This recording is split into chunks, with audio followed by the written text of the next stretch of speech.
So France is rioting and burning shit because their government raised the retirement age without a vote. And I'm not saying we should do that here. And I'm not saying we should have been doing this since Roe v. Wade got overturned. I'm also not saying Florida should be doing this every day. But I'm especially not saying that if the government bans TikTok, we should go full-on French Revolution because the ruling class has forgotten who they are here to serve. Because that might go against terms of service, and I always advocate for peace here, guys. Love each other. We should have been doing this since Roe v. Wade got overturned. If we all saw that miserable, fucking god-awful TikTok hearing today, we know that it was just a hot garbage-ass mess. Since I can't fight these people with my hands, I'm going to just do the better alternative. Starting with this big, funky, nasty, raggedy-ass bitch. You will never fucking be Kelly Clarkson.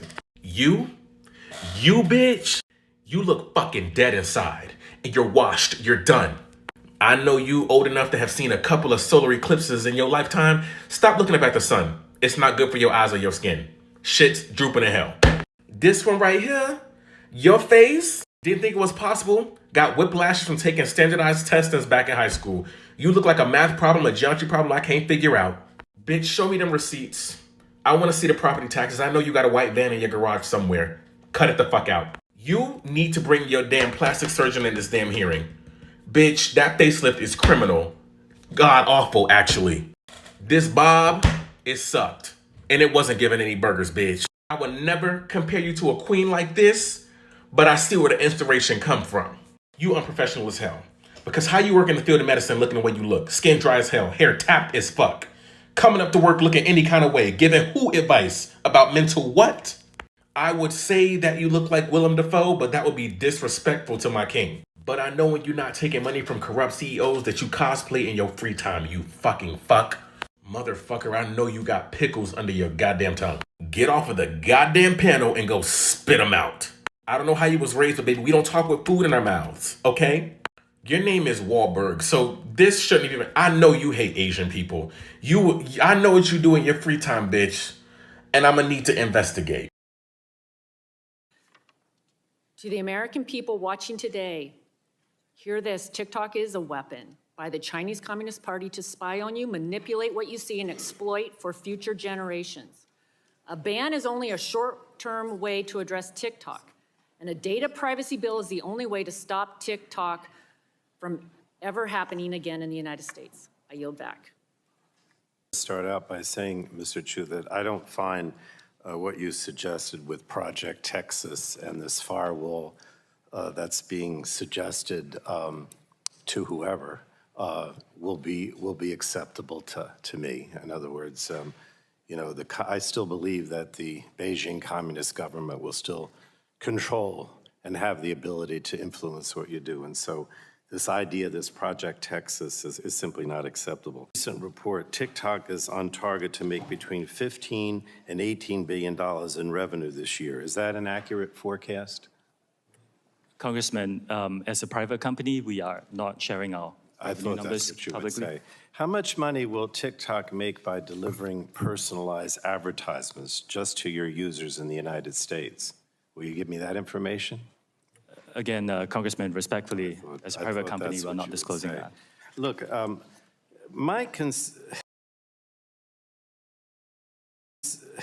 the impression you're giving, and I know, you know, I can understand why you're trying to give that impression, is that, you know, that you're just performing some kind of public service here, right? I mean, this is a benign company that's just performing a public service. Maybe that's not what you're saying, but I don't buy it, right? My concern here.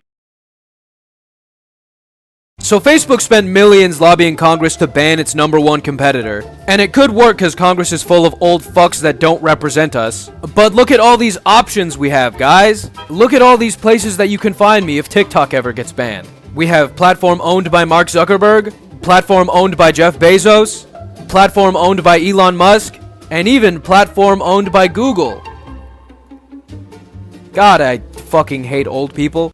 To the United States of America and be protected here. Congresswoman, I have seen no evidence that the Chinese government has access to that data. They have never asked us. We have not provided. Well, you know what? I find that actually preposterous.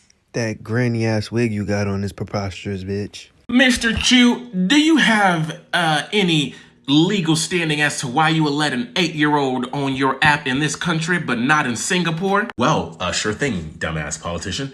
See, in Singapore, in other countries actually, that say they care about their kids, they actually reflect that in their legislation. And what does those laws have to do with the Communist Party? What? You said other countries have laws. Are those laws about communism? Answer the question, yes or no. Well, I don't interrupt me, let me speak. You think would be the appropriate age to have a child get on TikTok? Our approach is to give differentiated experiences for different age groups and let the parents have these conversations with their children to decide what's best for their family. So you think that there is a sufficient safety mechanism for an 8-year-old to be able to access TikTok? An 8-year-old's experience on TikTok will be so highly restricted that every single piece of content he or she will see will be vetted by Common Sense, our third-party child safety expert, and the 8-year-old will not be able to post, and the 8-year-old will not be able to see any personalized feed and zero advertising in that experience. So I believe, yes, it is the appropriate experience for an 8-year-old. Well, then why don't you let your 8-year-old child on TikTok? I have seen these news articles. I would like to address that. My kids live in Singapore, and in Singapore, we do not have the under 13 experience. If they lived here in the United States, I'll let them use the under 13 experience.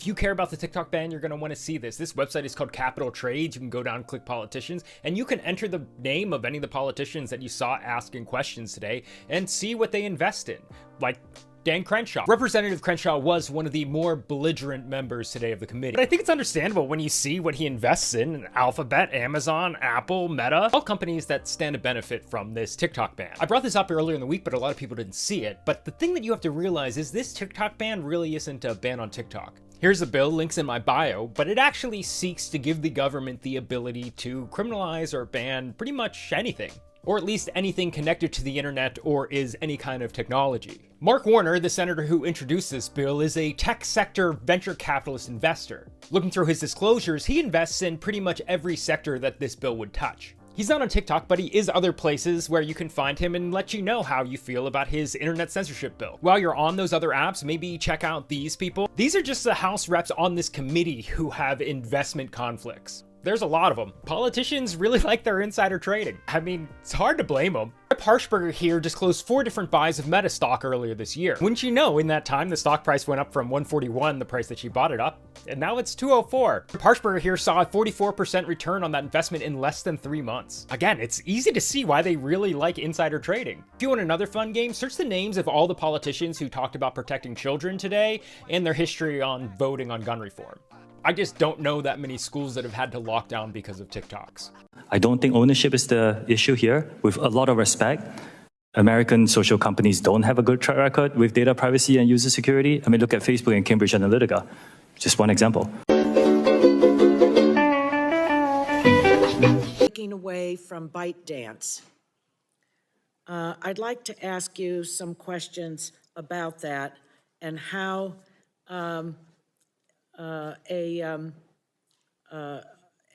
severance in terms of the relationship with ByteDance, how user data, American users' data, would be protected. Now, under Beijing's security laws, Article 7 compels companies to provide data. Article 10 makes the reach of the law extraterritorial. Now, this is very clear. I don't need to read all of it into the record, but those are the laws of the PRC.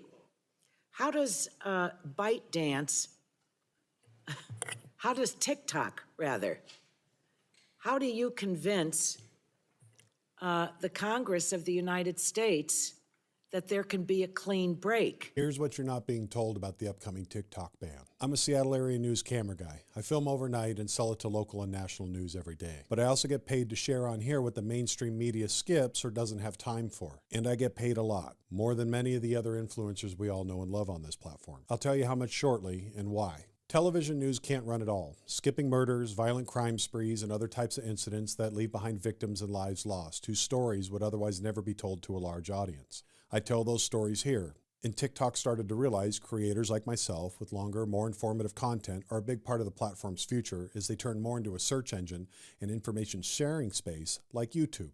Facebook and Instagram have seen this coming, and in turn they've started lobbying the government against TikTok. This week they had a huge win in that fight, lobbying the government to create a new set of laws so President Biden can shut TikTok off in the U.S. without being challenged by the legal system in court.